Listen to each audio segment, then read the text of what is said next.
So hello guys, সবাই কেমন আছেন? চলে এসলাম আমরা চকচকে ধকধকে একটা মিনি ব্লগ ভিডিও নিয়ে। সকাল সকাল ঘুম থেকে উঠে চলে এসেছিলাম একটা গুরুত্বপূর্ণ জায়গায়, কারণ আজ ছিল স্বাধীনতা দিবস। তার জন্য নাসিম আমাকে সকালে কল করে দিয়েছে। তারপরে চলে গেলাম ফাইনালি স্কুলের সাইডে।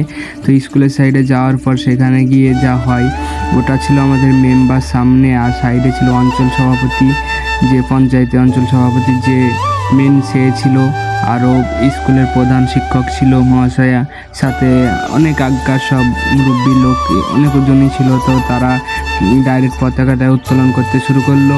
তো আমরা ওখানে গেছিলাম, আমি নাসিম অনেকজন। তো এটা হচ্ছে আমাদের ভারতীয়দের জন্য আজকে একটা গুরুত্বপূর্ণ দিন, কারণ এই দিনে আমাদের দেশ স্বাধীন হয়েছিল, এর জন্য এটা করা হয় আর কি।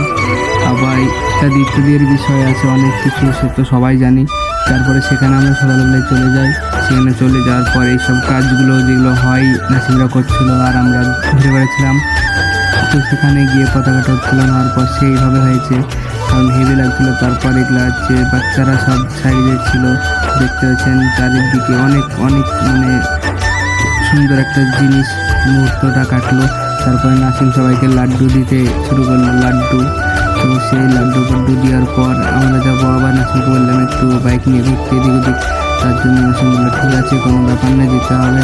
তো অনেকক্ষণ লাড্ডু দেওয়ার পর নাসিমের শেষই হয় না। তারপরে প্রায় আরও মানে যতগুলো ছেলে ছিল, তো কম তো না, অনেকটাই। তো তারপরে বাইকটা নিয়ে চলে গেলাম একটা ফাঁকা রোডে, কারণ আজ স্বাধীনতা দিবস, চারিদিকে সবাই ঘুরে বেড়াবে। তো আমরাও তার জন্য ছোট্টর ওপরে একটু ঘুরতে বেরোলাম। আবার দেখা হচ্ছে একটা চকচকে ধকধকে মিনি ব্লগে বিকাল টাইমে।